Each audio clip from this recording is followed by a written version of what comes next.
নমস্কার, যুক্তি তর্ক সঙ্গে অর্কই আপনাদের স্বাগত। আপনারা নিশ্চয়ই বুঝতে পারছেন আমি ঠিক কোথায় দাঁড়িয়ে আছি।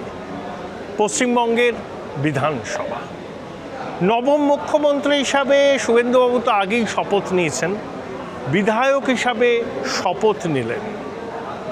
সেই মহেন্দ্রক্ষণে উপস্থিত ছিলাম বিধানসভায়। 13ই মে 11টার ঠিক আগে বিধানসভায় এসে এই যে বিধানসভার সিঁড়ি, এখানে প্রণাম করে শুভেন্দুবাবু ঘরে গেলেন, ঠাকুর পুজো করলেন।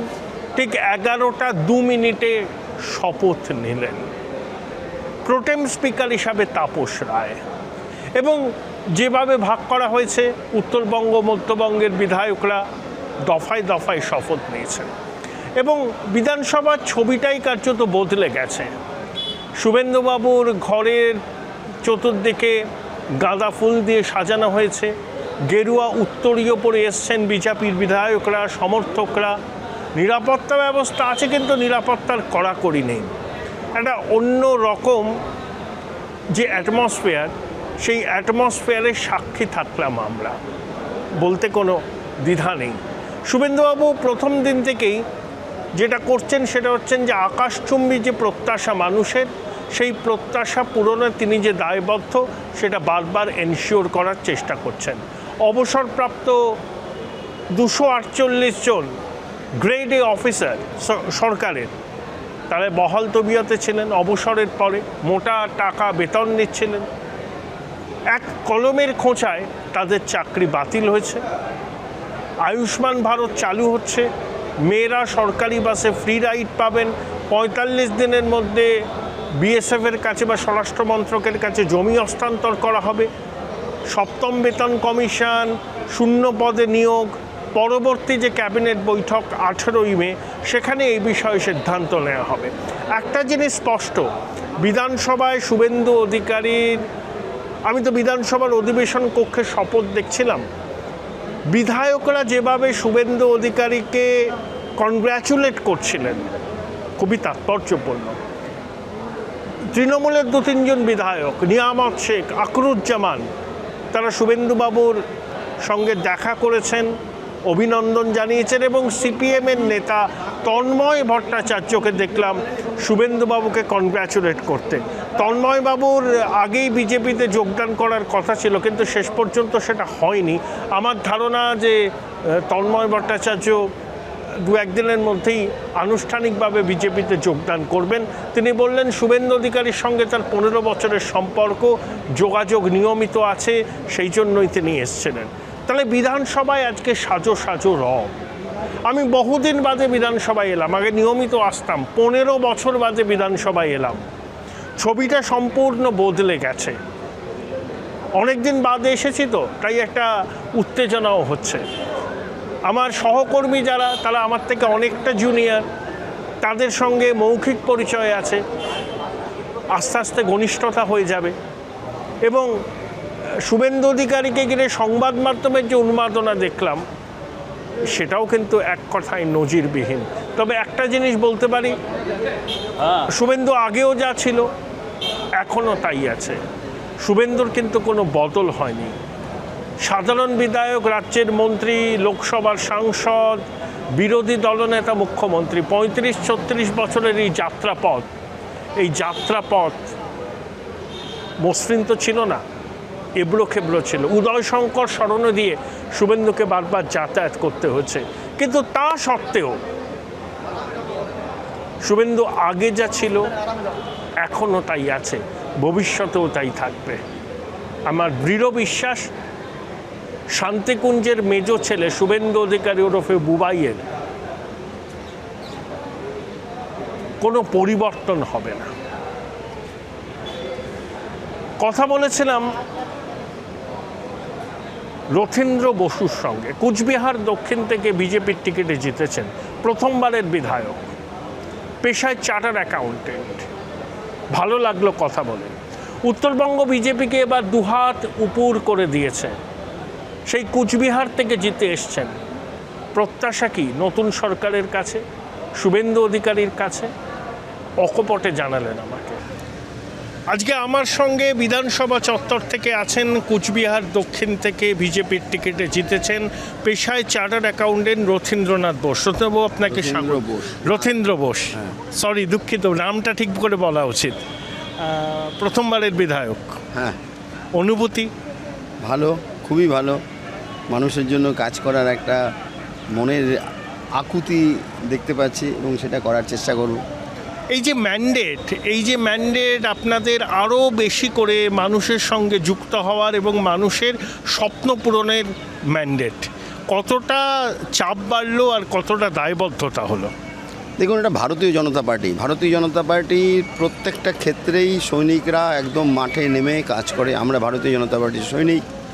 আমাদের পার্টির যে মূল মন্ত্র সেটা হচ্ছে নেশন ফার্স্ট, তারপরে হচ্ছে পার্টি সেলফ নেক্সট, অর্থাৎ শেষে। তো আমরা যে কোনো পরিস্থিতি হোক না কেন আমরা সেটা সামাল দেওয়ার মতো ক্ষমতা রাখি। মাননীয় প্রধানমন্ত্রী নরেন্দ্র মোদীর নেতৃত্বে আমরা পশ্চিমবাংলাকে সোনার বাংলা গড়ব। উনি একথা বলে গেছেন, উনি যেটা বলেন সেটা করে দেখান। আমরা স্বাধীনতার পর থেকেই শুনছি অবহেলিত উত্তরবঙ্গ।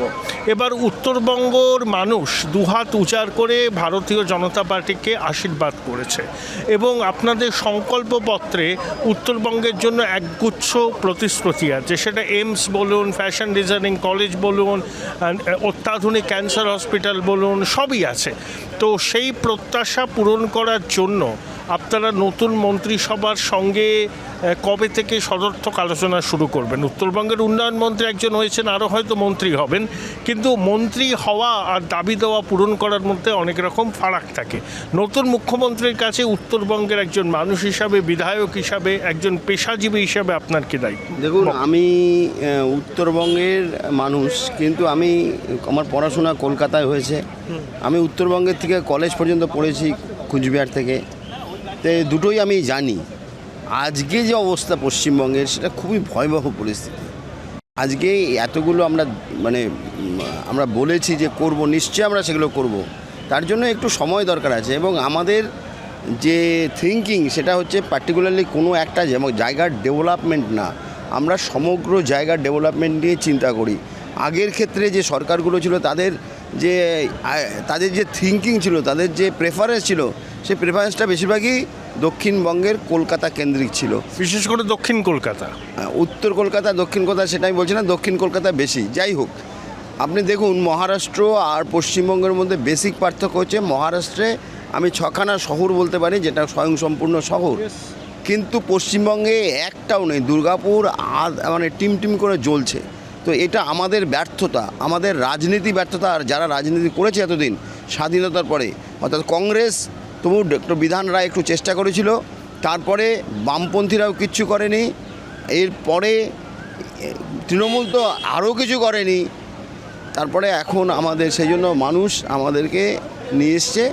আমরা যে আমাদের যে থিঙ্কিং, সেই থিঙ্কিং কাজে লাগিয়ে ওভারঅল ডেভেলপমেন্ট আমরা করব, এইটাই আমাদের ইচ্ছা এবং লক্ষ্য। অনেক ধন্যবাদ।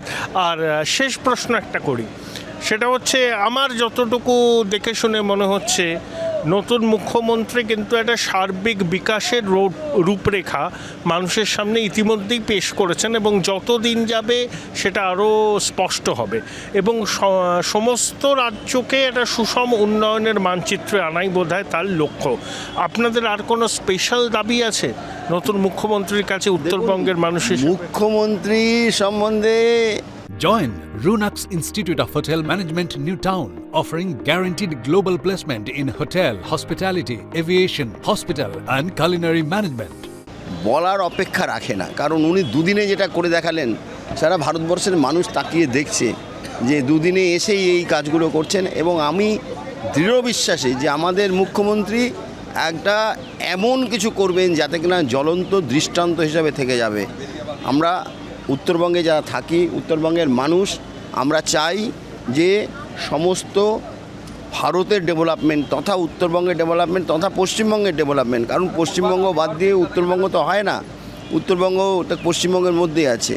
তো সামগ্রিক ডেভেলপমেন্ট হলে পরে আমরা খুব ভালো জায়গায় পৌঁছতে পারবো। আমাদের প্রত্যেকটা মানুষকে যে কাজের জন্য অন্য জায়গায় ছুটে যেতে হয় সেগুলো বন্ধ হবে আমাদের এখানে শিল্প হবে, আমাদের এখানে সাহিত্য ভালো হবে, আমাদের এখানে আপনার পড়াশোনা ভালো হবে, আমাদের চিকিৎসার ব্যবস্থা ভালো হবে, সব কিছু হবে এবং ওভারঅল ডেভেলপমেন্ট যাতে হবে।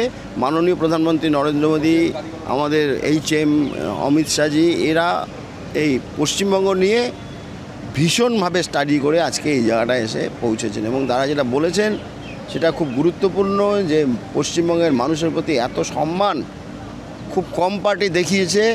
আমাদের প্রধানমন্ত্রী একমাত্র প্রথম হচ্ছে 2014 সালে পার্লামেন্টে ঢোকার সময় নতজানু হয়ে প্রণাম করেছিলেন পার্লামেন্টকে, যে আমি জনগণের সেবক হিসাবে কাজ করতে যাই।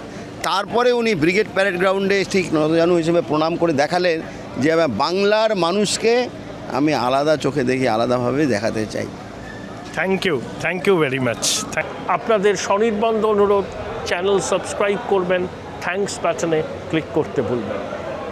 বোলপুর শহরের কোলাহল থেকে মাত্র 20 মিনিট দূরেই রয়েছে এই সুন্দর রিসর্ট, যেখানে পেয়ে যাবে স্পেশিয়াস আর এস্থেটিক্যালি ডিজাইন রুম। তোমরা যারা গ্রুপে যাও তাদের জন্য আছে কমফোর্টেবল গ্রুপ স্টে অপশন, আর কাপলদের জন্য রয়েছে লাক্সারিয়াস সুইট রুম, তার উপর আবার ফ্ল্যাট 10% অফ। এখানে প্রকৃতির মাঝে তোমরা পেয়ে যাবে একটা সুন্দর সুইমিং পুল, ছোটদের জন্য প্লে এরিয়া আর একটা এস্থেটিক সেলফি কর্নার। প্রপার্টিটা পুরোটাই পেট ফ্রেন্ডলি আর এখানে আছে অনেক কিউট ছোট ছোট র্যাবিটস। সকালের ব্রেকফাস্ট থেকে ডিনার পর্যন্ত পেয়ে যাবে একদম হোমলি কমফর্ট ফুড, যা এক কথায় অসাধারণ।